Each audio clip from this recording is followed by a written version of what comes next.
नमस्कार विद्यार्थी मित्रों, मैं डॉक्टर अनिता बलगांवकर, सहायक प्राध्यापिका, आपका इस कक्षा में स्वागत करती हूँ।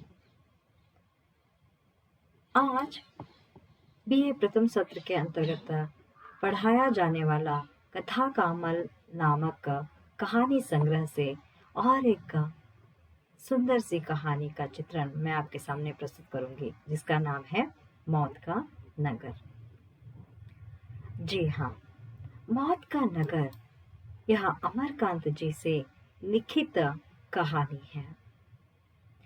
अमरकांत जी का जन्म 1925 और जन्म स्थान रहा उत्तर प्रदेश के जिला भागलपुर का गांव।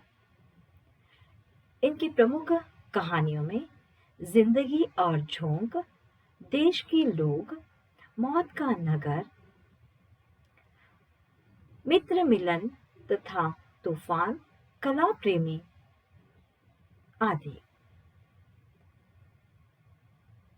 और 2 खंडों में इन्होंने अपने कहानियों को प्रस्तुत किया है। इसका नाम है अमरकांत की कहानी, संपूर्ण कहानियां।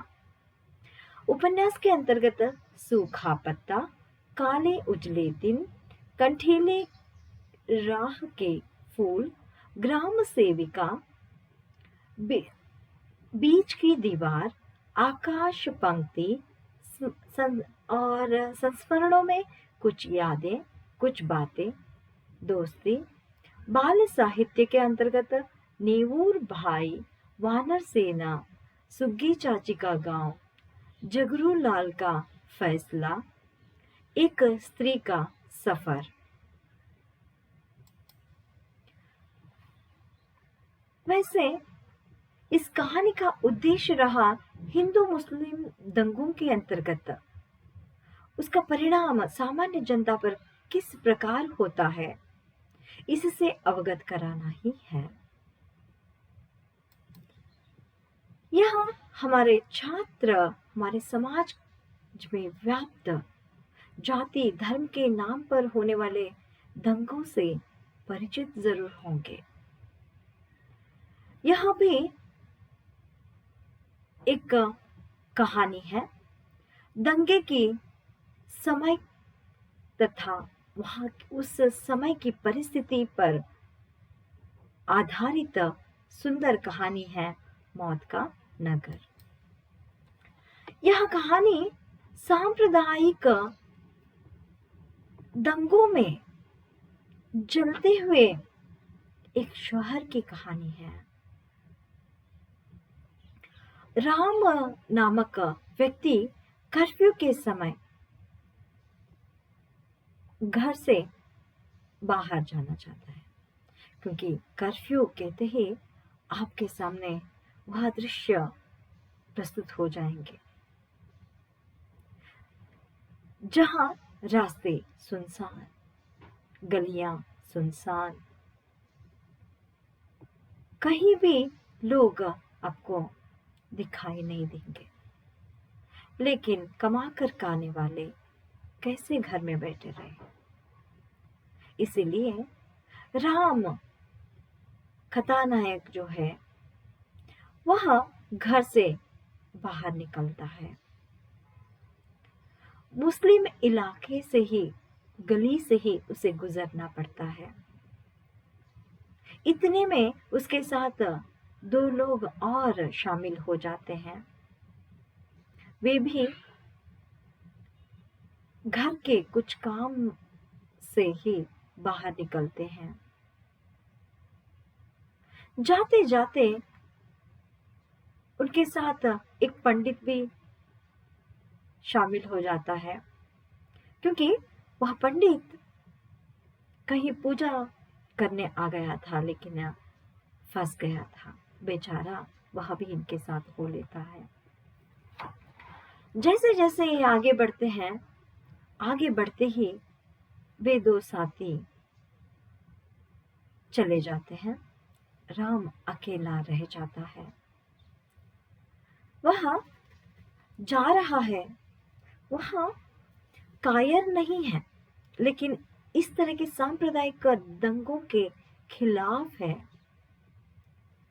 कुछ मुसलमान व्यक्ति जैसे ही हिंदुओं को देखते हैं तो उतावले हो जाते हैं। जैसे ही हिंदू व्यक्ति मुसलमानों को देखते हैं उतावले होने लगते हैं, मारपीट पर, झगड़ा करने पर उतारू हो जाते हैं। लेकिन राम आगे आगे बढ़ रहा है, बाहर के हालातों का ब्यौरा करते हुए।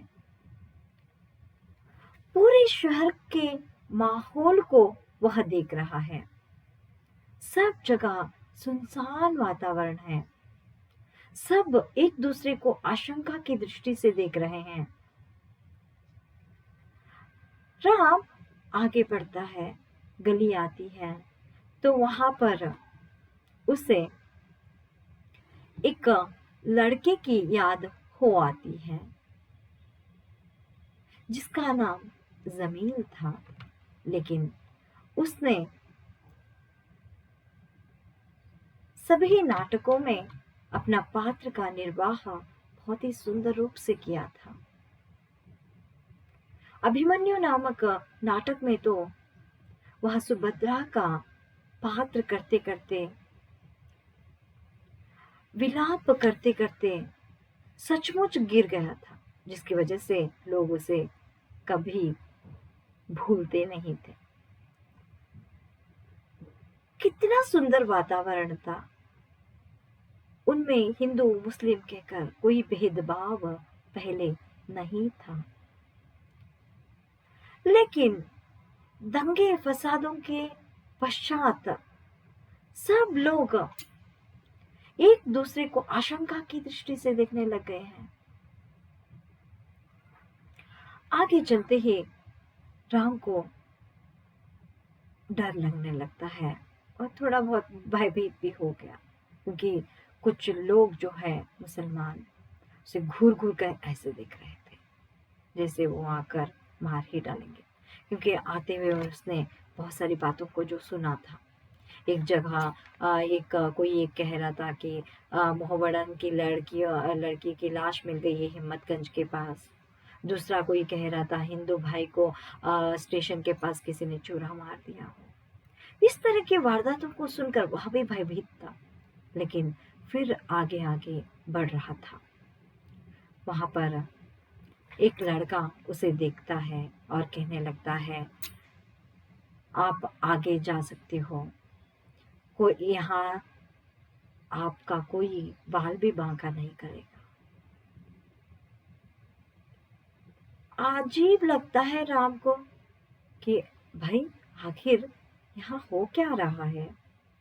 तब वह लड़का बताता है कि मेरे मामू के यहाँ ही आप दूध लिया करते थे। तब ढांढस बनती है, आगे राम बढ़ता है। इतने में उसे एक रिक्शा मिल जाता है। रिक्शा वाला चिल्ला रहा था, सिविल लाइंस एक ही सीट है।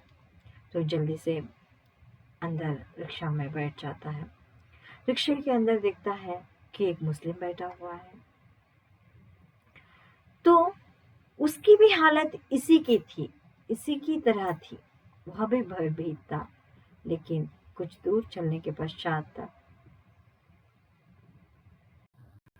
वे अपने अपने मुकाम पर पहुंच जाते हैं। राम रिक्शा उतरकर बहुत ही अपने आप को खुश महसूस कर रहा था, क्योंकि वह सोच रहा था मेरी जैसी हालत थी वैसी ही उसकी भी हालत। यह कहकर वह अपने घर के अंदर चला जाता है। यहाँ राम का मन कितना विचलित था। राहत पाने के लिए वह वातावरण की ऐतिहासिकता के झलक को याद करते हुए आगे बढ़ता है। फिर वह सोचने लगता है कि सांप्रदायिक दंगों से होने वाले परिणाम आम जीवन पर कैसे प्रस्तुत होते हैं। कितने सारे परेशानियों का सामना करना पड़ता है। इंसान की जिजीविषा को जिंदा रखने के लिए कितने सारे विषम परिस्थितियों का सामना इंसान को करना पड़ सकता है। इसके बारे में बहुत ही सुंदर रूप से छोटी सी कहानी के रूप में अमरकांत जी ने छात्रों के सामने यह कहानी प्रस्तुत की है। यहाँ हम और आप यह सोच सकते हैं कि क्या यह दंगे फसाद एक जात के लिए है? क्या भारतीय समाज में सांप्रदायिक दंगों की विभीषिका भय, आतंक, निराशा, हताश जैसी भावनाओं से अवगत कराता है? जी हाँ, यह सुंदर नगर अब मौत का नगर कहलाने लगा है। अर्थात इन घटनाओं के माध्यम से अमरकांत जी ने